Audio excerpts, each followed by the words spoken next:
C'est un accueil des grands jours et des plus chaleureux qui a été réservé le 6 juillet 2017 en Dawara au complexe industrialo-agropastoral situé dans le département du Mboyo, région du Nord-Ouest au Cameroun, à 2 généraux de l'armée camerounaise et à leur suite composés d'officiers supérieurs installés à la place de cérémonie par leur hôte, Ouseni Baba, fils et représentant en la circonstance de l'homme d'affaires Aladji Baba Dampulo, le général de division Salimou Amadou, commandant la 2e région militaire interarmée, et le nouveau général de brigade Agar Obisondon, commandant de la 22e brigade de l'infanterie motorisée, se sont vus offrir un spectacle épique des chevaux de selle exécutant différentes figures. Les visiteurs ont apprécié la qualité de ces montures ainsi que leurs cavaliers, tout comme ce millier d'autres chevaux et d'espèces bovines produits d'Elbaranche, créé par Baba Amadou Dampulo après le décès en 1963 de son père Amadou Dampulo, fondateur de Ndawara.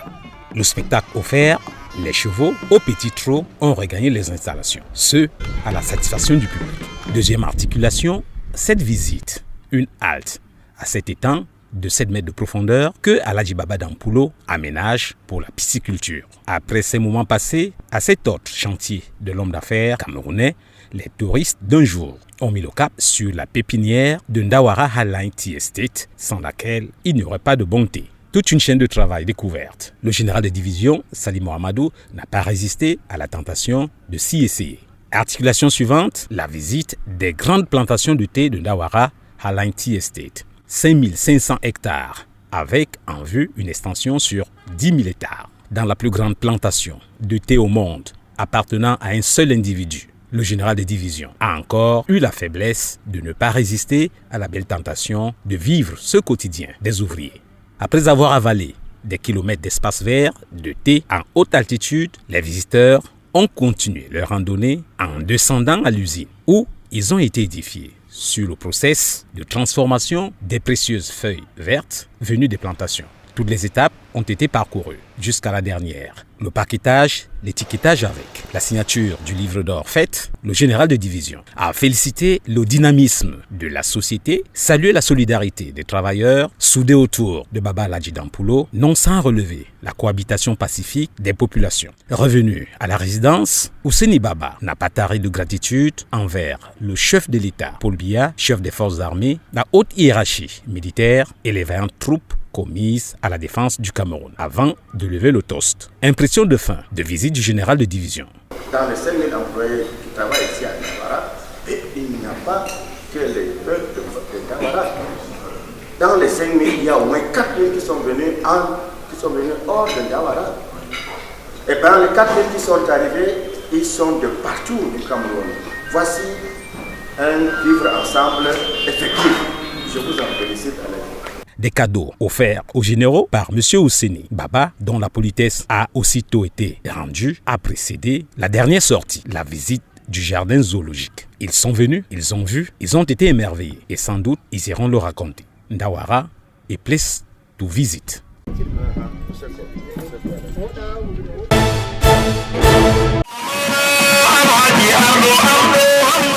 Poser des jalons pour un nouveau départ après 3 semestres d'arrêt d'activité suite au décès du secrétaire général et du président du bureau départemental de l'Académie, Agdo Idji. C'est la quintessence de cette cérémonie festive de relance des activités de Sodelco dans la ville de Ndokayo, département du Lom-Ndiarème, à l'est Cameroun. Nous avons démarré les activités de relancement de l'association de Sodelco avec tous les membres et les dirigeants de la région de l'Est pour que nous ayons en fait des gîtes et des programmes sûrs par rapport à toutes ces associations et des bureaux qu'on a eu à installer pour que Sodelco puisse décoller.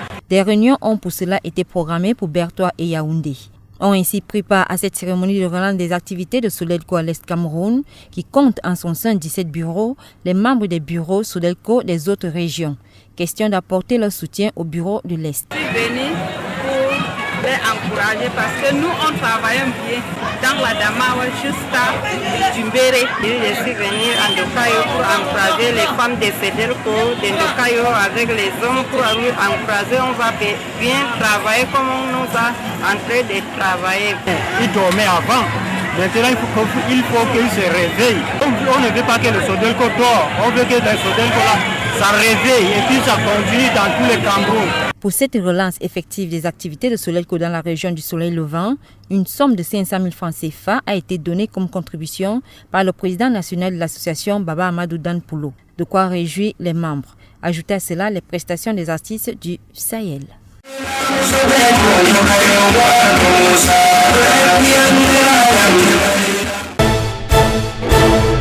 À environ 12 km du centre-ville de Koutaba se cache une niche de recettes.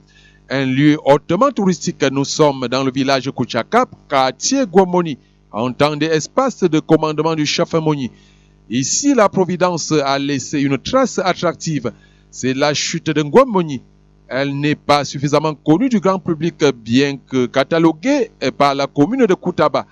La construction d'une centrale hydroélectrique est envisagée, mais les travaux tardent à démarrer véritablement. Ni était la lenteur des autres communes, à savoir les communes de Kumbot, les communes de Baré-Bakem, les communes de Massagam. On aurait beaucoup avancé avec ce projet. Le délégué départemental de l'économie, de la planification et de l'aménagement du territoire pour le Noun, dans le cadre du rapport de développement économique du Cameroun, Rader Noun, a voulu apprécier de visu quelques potentiels relevés par les acteurs locaux afin d'envisager leur transformation en projet. Comme là, c'est une grande chute à fort potentiel qui peut facilement être utilisée pour générer l'énergie électrique qui en manque dans nos zones, dans le département du Nord. C'est important de faire attention et de tirer le meilleur avantage de cette chute. Mais reste la viabilisation des accès afin de rendre cette chute visible. Je crois qu'à partir d'aujourd'hui, nous allons encore effectuer une descente sur le terrain afin d'évaluer avec le délégué départemental du tourisme, voire du Nord, voire même le délégué régional du tourisme de l'Ouest, afin de viabiliser. La volonté de l'autorité municipale est manifeste, mais elle a besoin du soutien du gouvernement et d'autres partenaires.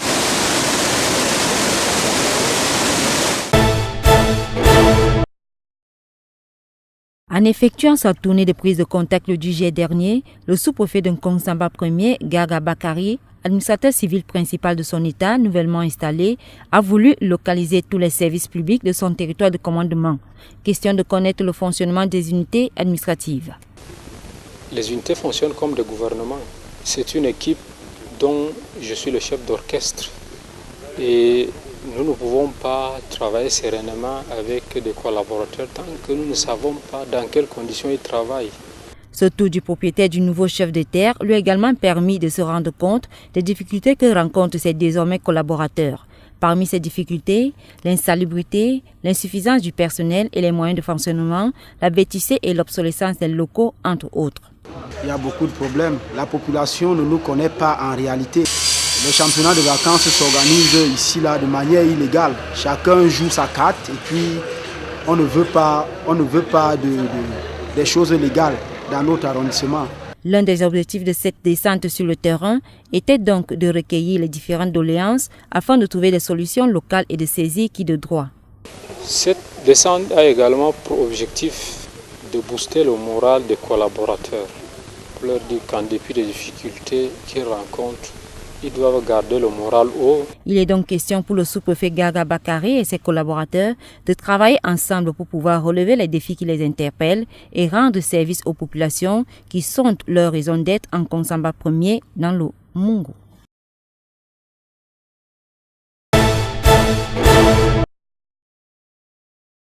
C'est un taux d'exécution physico-financière du budget d'investissement public pour l'année 2017 qui a été présenté aux acteurs et autorités impliqués dans la chaîne de suivi ce 13 juillet 2017. Une évaluation à mi-parcours qui semble ne pas satisfaire la présidente du dit comité, celle-ci déplorant certaines pratiques et procédures. Nous continuons à avoir des mauvaises pratiques et les mauvaises pratiques ne nous permettent pas d'avoir un bon résultat. Et je pense qu'en dehors des mauvaises pratiques, il y a également le problème des procédures. Les procédures devraient être allégées. Je pense que ce serait pour le bien de tout le monde. 7% d'exécution physico-financière contre 18% à la même période au cours de l'exercice précédent. Cela devrait amener à réfléchir. Mon souhait est qu'en réalité, qu'on essaye de revoir les procédures dans ce qui concerne le budget d'investissement public, la réalisation des projets par ces crédits-là, qu'on essaye de revoir les procédures. Parce que si c'est les procédures qui plombent le résultat, je ne vois pas pourquoi est-ce qu'on ne changerait donc pas, on n'allégerait pas ces procédures. Et à la question de savoir combien de marchés ont déjà été réceptionnés à mi-parcours, la réponse donne du foie au dos. À la même période, pour ce qui est de la compétence de la brigade départementale, nous avions déjà réceptionné à la même période l'année passée, on avait réceptionné 7 projets. Et cette année, nous nous retrouvons avec 0. Les échanges francs, fructueux et constructifs entre les acteurs ont abouti à des conclusions qui ont permis à la présidente du comité BIP de formuler des recommandations. Il faudrait également que les entrepreneurs qui s'engagent, qui courent pour aller gagner ces marchés-là, qu'ils soient des patriotes, qu'ils soient des gens responsables, des gens qui ont l'amour pour ce pays-ci. Il est important de rappeler que pour un meilleur suivi des projets à problème des exercices antérieurs, le MINEPAD Paul Motazé a prescrit un référentiel permettant un recensement des chantiers abandonnés, non achevés ou mal exécutés auprès des comités régionaux, départementaux et communaux. Une dose de probité et d'expertise s'impose donc aux prestataires et ce n'est qu'à ce prix que le Cameroun pourra conduire les populations vers la route de l'émergence.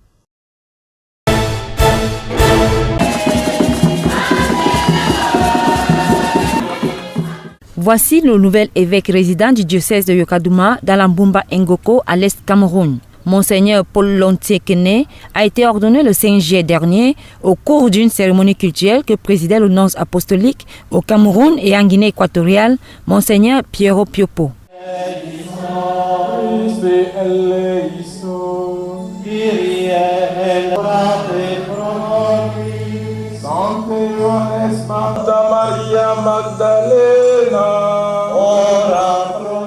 Paré de ses attributs d'évêque, dont l'anneau, la mitre et la crosse, Monseigneur Lontiekene, ordonné prêtre le 17 mars 1991 et aujourd'hui âgé de 53 ans, remplace Monseigneur Eugène Juresco, atteint par la limite d'âge après 25 ans de service dans ce diocèse de Yokadouma où il est désormais évêque émérite. Il fallait, selon la tradition, qu'une autre personne prenne tout de suite le travail pour continuer l'œuvre d'évangélisation dans ce diocèse. Alors pour nous, c'est une belle occasion de rendre grâce au Seigneur. Pourquoi le Seigneur veille sur l'Église en lui donnant toujours, n'est-ce pas, des pasteurs, comme le Christ lui-même nous a dit, qu'il nous invite à prier pour que le Seigneur lui-même envoie des ouvriers, n'est-ce pas, pour sa moisson. Une moisson de plus en plus grande, raison pour laquelle le nouveau père évêque a placé son ordination épiscopale sous le signe de l'amour du prochain et de l'évangélisation. La priorité, c'est l'évangélisation. Je n'ai pas deux priorités, c'est l'évangile. Et l'évangile appelle aussi de travailler à la promotion de l'homme, de tout homme et de tout l'homme. Il y a l'aspect social, le développement. Mais alors, comme j'ai dit tout à l'heure, je ne ferai rien sans vous. Car Dieu qui nous a créés sans nous ne nous sauve pas sans nous. Alors Dieu a besoin de nous, l'évêque a besoin de vos mains pour avancer. Et je compte beaucoup sur le peuple chrétien qui est dans le diocèse de Yokadouma. Le peuple chrétien, l'élite intérieure et extérieure qui ont fait foule pour voir de visu l'ordination épiscopale de leur nouvel évêque. Monseigneur Paul Lontiekene, qui, en grande première, a présidé la liturgie eucharistique à Yokadouma après avoir reçu l'onction de ses pères.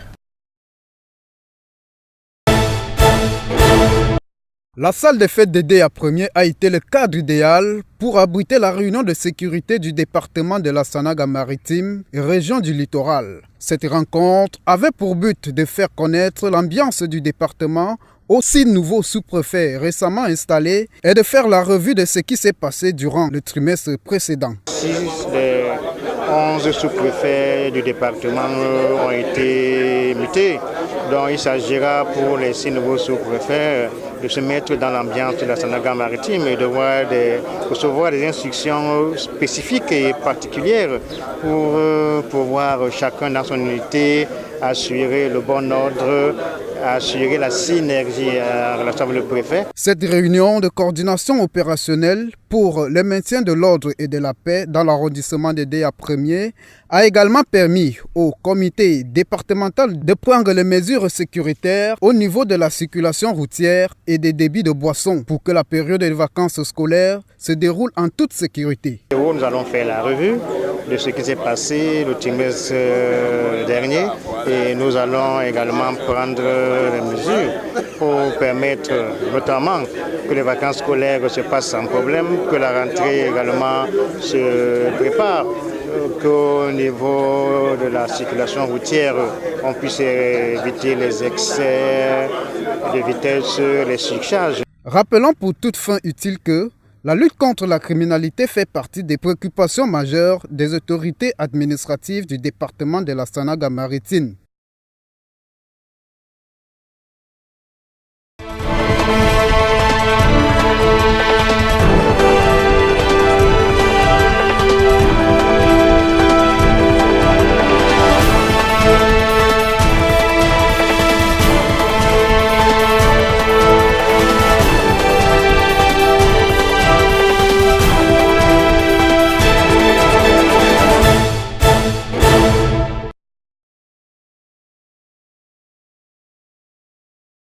The town of Ndokayo in the Lomanjarem division in the East region this day hosts this grand ceremony to launch activities of the non-profit making organization Sodelco. Here, it is a question to build an organigram of the regional and divisional bureau following the disappearance of the Secretary General and President in the Kade division, Hado EJ.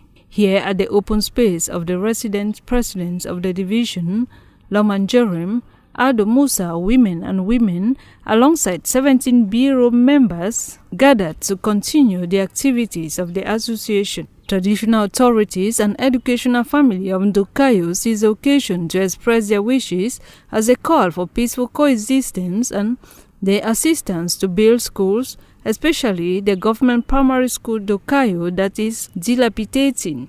The Adamawa Regional Bureau members came in their numbers to assist the new Bureau members work hand in glove with the laws of the state. The founding father and grand sponsor of the association, Alhaji Baba Dampulu, donated 500,000 francs to assist the new Bureau members get into proper work. The new Secretary General, Buba Gambo, says he holds as responsibility to see the smooth functioning of the association in his area of command. The guest artist, Sanda Boro from Bafusam, steal the show.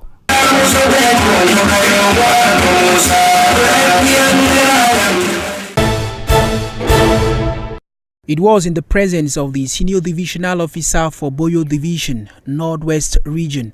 Some 2 army generals were received by Hussaini Dampulu, son of the estate owner of Ndawara Highland Tea, during a visit. It began with ambience of horses.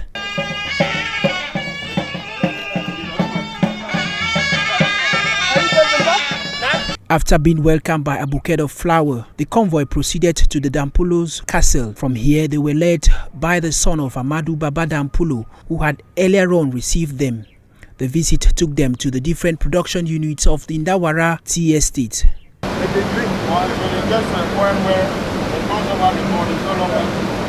While appreciating such a visit, Hussaini was quick to point out the bravery of the Cameroon army.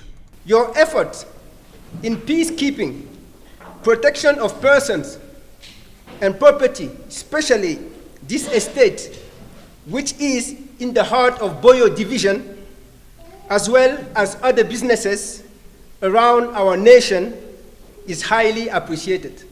This cannot be done without the support of the head of state, Paul Biya. We shall always stand by the side of His Excellency, President Paul Biya, in his effort and ambitions in making sure our army continues to meet all kinds of challenges. As head of this visiting group, General Salim Mohamadu was quite impressed with the warm reception they were given. It all ended with exchange of gifts.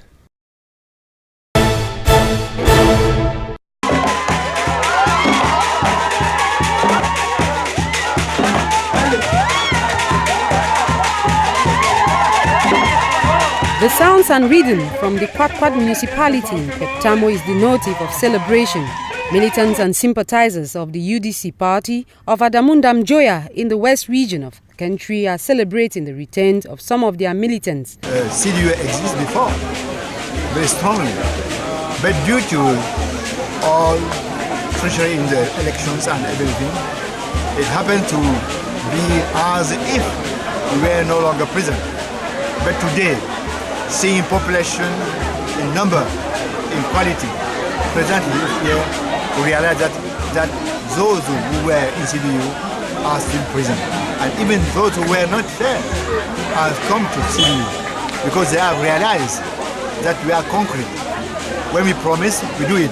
Just like the prodigal son, who was lost but found, the national president of the party expressed satisfaction for this symbolic comeback because, according to him, they will work as a group in a purely democratic country like Cameroon. Have put human being at the center of our action, and that is the reality.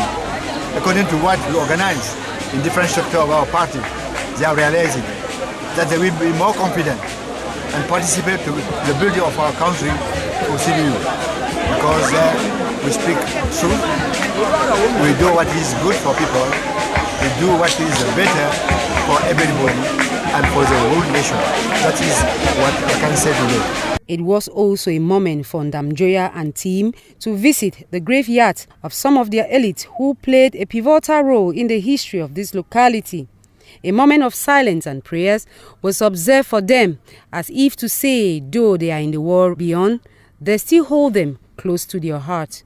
Not even the windy weather could perturb them from accomplishing this important assignment.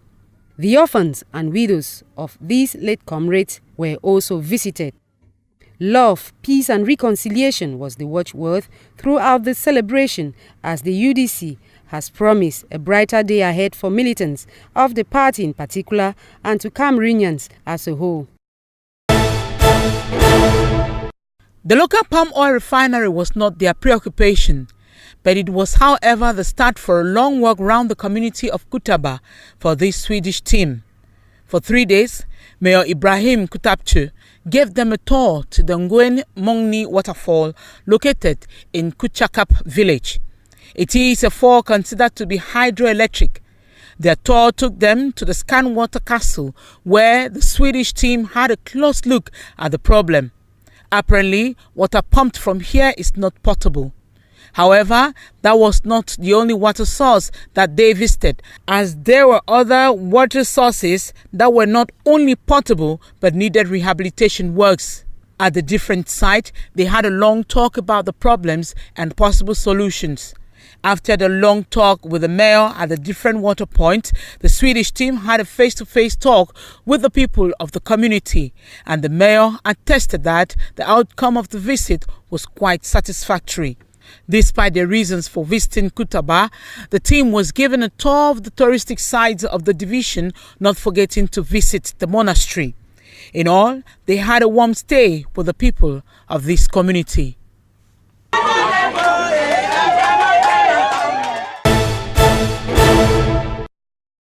414,797,371 francs CFA is a figure made public this day as the total income revenue of the Ebonyi Council over an expenditure of 148.044.779 million francs CFA.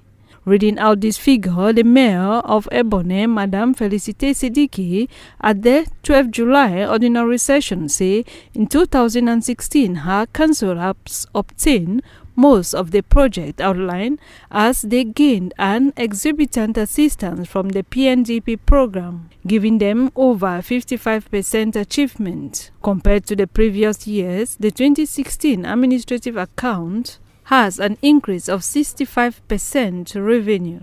In terms of developmental project, the council has been able to construct 2 public toilets, classrooms at the Government Bilingual High School Maningwele, and in the health domain, medical assistance have been given to rehabilitate the Maningole Health Center. Electricity and water is on the making.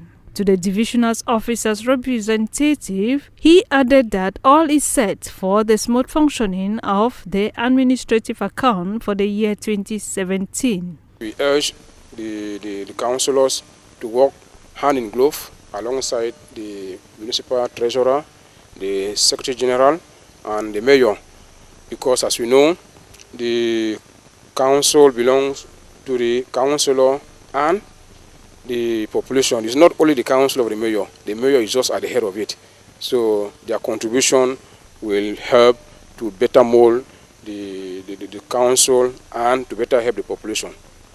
However, a clarion call has been made by the mayor to all the councillors and the contractors to go down to work so as to meet up with deadlines, especially the rehabilitation of Farm to Market Road, because the people of Ebonyi solely depends on agriculture for survival. It was a heavily attended ceremony by a college of priests alongside family members and friends who gathered at God's vineyard at the Yokaduma Archdiocese. This was to encourage, assist, congratulate and pray for one of theirs, Bishop Paul Lunsing Kwene, who will henceforth be leading Christians of Yokaduma to Christ, following his appointment on April 25, 2017 by Pope Francis, an event which was spearheaded recently in his region by the Apostolic Nuncio to Cameroon and Equatorial Guinea, Archbishop Piero Piopo. The ordination was carried out in a typical Roman Catholic tradition, a daunting task which has been given to him as it is believed he needs to accomplish God's will in his life. As we said, having a new bishop in our group is like having a new child in a family. So it's hope, the door open for hope. We hope that he will bring new blood, and we know that he's well prepared for that, to be part of our group, be part of the Episcopal Conference, and we're wishing him all the best. But an assignment which warrants the encouragement and assistance of both the church and the society inclusive. It's called to be a servant of God. He's not there to do his job. He's not there to fulfill his will. It's the will of God that he has to implement here where he is. So we wish for him a lot of blessings. I also wish for him a lot of collaboration from the priests, from the religious men and women, from lay people, but also from the elite, from the population, that they will join together with him, and then they will fulfill, they will perform what is in his pastoral orientation. Love, peace and reconciliation was the central theme throughout the event, as the newly installed has been challenged to stand his ground, trusting that with God all things are possible. The men of God and the local inhabitants are optimistic, given that Bishop Paul Lunsing is up to the task, because before now he has held diverse posts of responsibilities within the Catholic churches and schools. He studied philosophy and theology in Douala and Yaoundé seminaries respectively. He has a degree in sacramental liturgy from Paris in France and was ordained in 1991.